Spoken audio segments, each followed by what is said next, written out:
Shalom, kasih karunia dan damai sejahtera dari Tuhan kita Yesus Kristus ada dalam kehidupan saudara.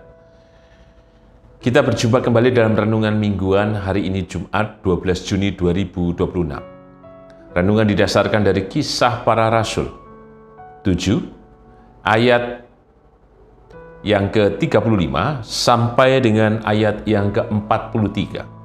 Sebelum kita merenungkan kebenaran sabda Tuhan, mari kita menyatukan hati di dalam doa. Bapa yang penuh kasih, kami ucap syukur. Kehadiran-Mu terus menyapa kami dengan kekuatan, pertolongan, sukacita, dan pengharapan. Sehingga kami terus Tuhan menemukan kesegaran yang dari-Mu, menemukan dan merasakan kuasa-Mu yang bekerja. Dan demikian langkah hidup kami tidak pernah goyah, tetapi selalu Engkau memberikan topangan kepada kami. Kami mengucap syukur ya Tuhan. Maka topangan-Mu lah yang hari ini Tuhan, Kau nyatakan secara khusus mulai kebenaran sabda-Mu yang hendak kami renungkan bersama. Berfirmanlah ya Tuhan, kami siap mendengar dan melakukannya. Kami yakin kuasa-Mu bekerja ya Tuhan Yesus dalam tubuh jiwa roh kami, sehingga kami dimampukan untuk mengerti dan percaya akan setiap karya kasih dan mujizat-Mu di dalam kehidupan kami. Mohon ampun ya Tuhan Yesus atas setiap dosa dan pelanggaran kami. Kami percaya Engkau memberikan pengampunan itu kepada kami, dan hanya dalam nama dan kuasa-Mu ya Tuhan Yesus, Sang Sumber kehidupan dan keselamatan, kami naikkan doa ini dengan bersyukur dan percaya. Amin. Kisah Para Rasul 7 ayat 35 sampai dengan 43. Demikian sabda Tuhan. Musa ini yang telah mereka tolak dengan mengatakan, "Siapakah yang mengangkat engkau menjadi pemimpin dan hakim?" Musa ini juga telah diutus oleh Allah sebagai pemimpin dan penyelamat oleh malaikat, yang telah menampakkan diri kepadanya di semak duri itu. Dialah yang membawa mereka keluar dengan mengadakan musisat-musisat dan tanda-tanda di tanah Mesir, di Laut Merah dan di padang gurun 40 tahun lamanya. Musa ini pula lah yang berkata kepada orang Israel, "Seorang nabi seperti aku ini akan dibangkitkan Allah bagimu dari antara saudara-saudaramu."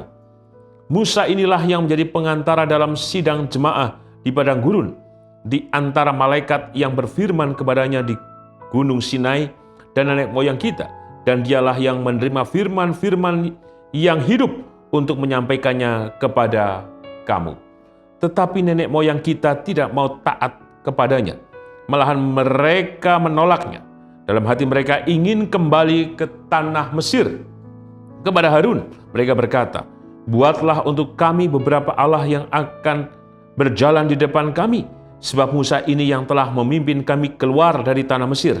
Kami tidak tahu apa yang telah terjadi dengan dia." Lalu pada waktu itu mereka membuat sebuah anak lembu dan mempersembahkan persembahan kepada berhala itu, dan mereka bersuka cita tentang apa yang dibuat sendiri oleh mereka. Maka berpalinglah Allah dari mereka dan membiarkan mereka beribadah kepada bala tentara langit, seperti yang tertulis dalam kitab nabi-nabi. "Apakah kamu mempersembahkan kepadaku korban sembelihan dan persembahan selama 40 tahun di padang gurun itu, hai kaum Israel? Tidak pernah, malahan kamu mengusung kemah Molok dan bintang dewa Refan, patung-patung yang kamu buat itu untuk disembah. Maka aku akan membawa kamu ke dalam pembuangan sampai di seberang sana Babel." Berbahagia kita yang merenungkan sabda Tuhan dan berbahagia kita yang percaya. Haleluya. Amin. Eyang Kakung, Eyang Putri, Bapak Ibu Saudara dan anak-anak, tema renungan mingguan hari ini, Jumat 12 Juni 2026 adalah mukjizat yang berproses. Tentu kita pernah merasakan kehadiran Tuhan yang luar biasa. Ketika dalam situasi yang paling sulit, menegangkan, terbeban berat, tiba-tiba Tuhan menyatakan hal yang kita harapkan, atau pada sisi yang lain, kita tidak menyangka bahwa pertolongan itu datang. Dan tentu saja membuat kita gembira, senang, dan selalu memuji kebesaran Tuhan. Tapi kemudian dalam proses perjalanan kehidupan kita, ketika dalam situasi yang berat, mukjizat itu yang pernah terjadi dalam kehidupan kita seringkali tidak dibunyikan lagi. Artinya kesannya hanya sebuah cerita, bukan pengalaman yang mendalam. Sehingga ketika mukjizat yang awal diterima tidak menjadi rujukan kembali ketika ada hal yang berat yang kita hadapi untuk meminta dan berharap pada Tuhan yang telah memberikan mukjizat itu. Sehingga apa yang terjadi? Maka posisinya bukan kita yang sudah memiliki pengalaman spiritual sehingga kita dibangkitkan untuk berserah dan percaya bahwa mukjizat berarti soal kuasa Tuhan itu hadir. Tetapi yang sering terjadi adalah justru kita merenungi, meratapi, bahkan menyediakan diri untuk bersedih dengan hal-hal yang membuat kita tertekan atau kemudian mengalami pencobaan atau pergumulan yang begitu berat. Maka teks yang kita renungkan mengantar kita kembali untuk berproses pada mukjizatnya. Bahwa mukjizat Tuhan itu selalu datang dari setiap kehidupan yang kita jalani, termasuk dalam kehidupan bangsa Israel. Mukjizat ini menunjukkan pada penyertaan Tuhan yang kekal, yang hidup sepanjang kehidupan kita. Maka pertanyaannya adalah, kenapa tidak mukjizat dulu baru peristiwa itu terjadi? Artinya, atau pada sisi yang lain pertanyaan adalah, tidak perlu ada hal-hal yang memberatkan kita. Bila mukjizat itu bekerja, sehingga kita menjadi enak-enak saja. Artinya tidak ada tantangan, tidak hambatan. Ya seperti pergi ke supermarket, kita tinggal milih, oh ini minyak, oh ini gula. Tanpa kita mengalami kesedihan, mengalami hati yang goncang dan goyah dan lain sebagainya. Tapi inilah cara Tuhan. Dalam kasih dan kemurahannya membentuk kita. Menguatkan dan memampukan kita pada kedewasaan iman. Ada ketegangan-ketegangan hidup kita yang sesungguhnya mengundang kita bukan untuk jatuh dan goyah, tetapi memampukan kita untuk berpikir secara dewasa. Bahkan mengambil keputusan yang tepat pada pilihan iman kita, maukah kita bergantung kepada Tuhan dan percaya kepada Tuhan. Teks yang kita renungkan menjadi sangat menarik. Ketika bangsa Israel yang sudah berulang kali ditolong Tuhan, disebutkan di ayat yang ke-36. Dialah yang membawa mereka keluar dengan mengadakan mukjizat-mukjizat dan tanda-tanda di tanah Mesir, di Laut Merah, dan di padang gurun 40 tahun lamanya. Artinya, mukjizat yang berproses terjadi dan terus-menerus terjadi. Di tengah ketegangan-ketegangan hidup bangsa Israel, Tuhan hadir dalam karya perbuatannya yang ajaib. Tapi apa yang kemudian ditanggapi oleh bangsa Israel? Kita perhatikan secara khusus di ayat yang ke-39. Tetapi nenek moyang kita tidak mau taat kepadanya, malahan mereka menolaknya. Dalam hati mereka ingin kembali ke tanah Mesir. Perjalanan panjang yang penuh berkat, penyertaan, solusi, jawaban atas setiap perjalanan kehidupan mereka justru tidak ditanggapi, direspon untuk mereka maju ke depan, maju terus sampai ke tanah perjanjian. Tetapi mereka ingin kembali ke tanah Mesir, ke tanah perbudakan. Ya, karena apa? Mereka ingin enak-enak saja, merasa nyaman dalam perbudakan. Tidak perlu kemudian mengalami hal-hal yang bagi mereka adalah penderitaan. Mereka tidak melihat mukjizat itu telah bekerja, yang menunjukkan Tuhan itu hidup. Maka pesan apa yang kita terima dalam tema mukjizat yang berproses? Yang pertama, mari kita perhatikan secara khusus di ayat yang ke-37. Musa ini pula lah yang berkata kepada orang Israel, seorang nabi seperti aku ini akan dibangkitkan Allah bagimu dari antara saudara-saudaramu. Musa inilah yang menjadi pengantara dalam sidang jemaah di padang gurun di antara malaikat yang berfirman kepadanya di gunung Sinai dan nenek moyang kita. Dan dialah yang menerima firman-firman yang hidup untuk menyampaikannya kepada kamu. Teks ini menunjukkan bahwa ada rancangan Tuhan bagi bangsa Israel. Bukan hanya sekedar jalan saja, tetapi memilih Musa untuk memimpin bangsa Israel. Dan siapa yang memimpin Musa? Ya Tuhan sendiri. Maka kiranya kita mau dipimpin oleh Tuhan. Terus menerus sepanjang kehidupan kita. Kalau Tuhan sudah memimpin Musa, dan Musa kemudian dipakai Tuhan memimpin bangsa Israel, percayalah bahwa pimpinan Tuhan tidak akan pernah membuat kita mundur dan kembali, tetapi maju. Sekalipun 40 tahun di padang gurun, tapi bukan berarti ada kering, kerontang, panas, dan lain sebagainya. Disebutkan tadi di ayat 36, ada musisat-musisat dan tanda-tanda yang dilakukan oleh Tuhan. Maka percayalah, Tuhan yang memimpin kita adalah Tuhan yang memberikan musisat-musisat dan tanda-tanda atas kehidupan kita.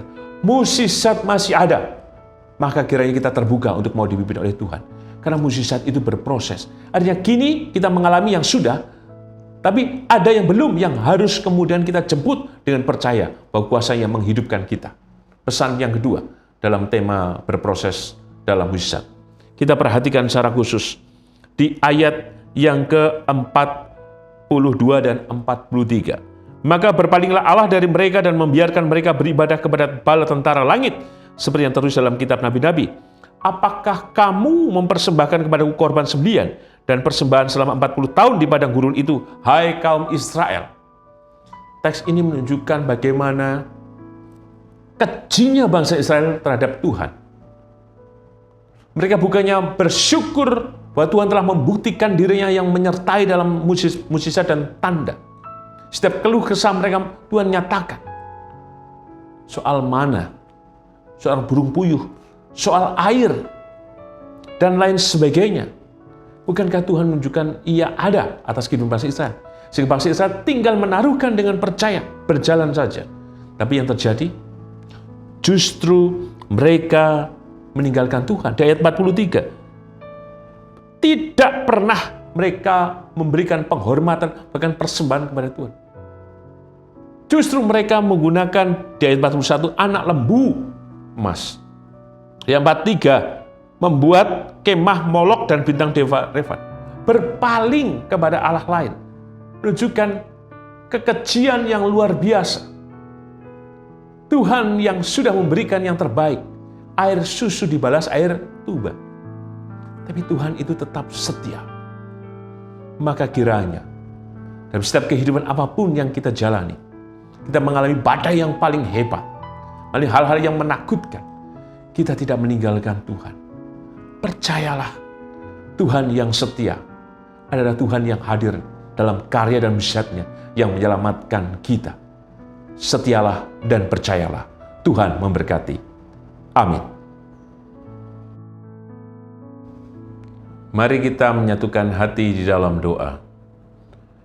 Bapa yang penuh kasih, kami ucap syukur untuk kebenaran sabda-Mu, bahwa mujizat-mujizat dan tanda-tanda dari-Mu terus menyertai kami, dan biarlah kami menjadi percaya, sehingga kami tidak meninggalkan-Mu Tuhan.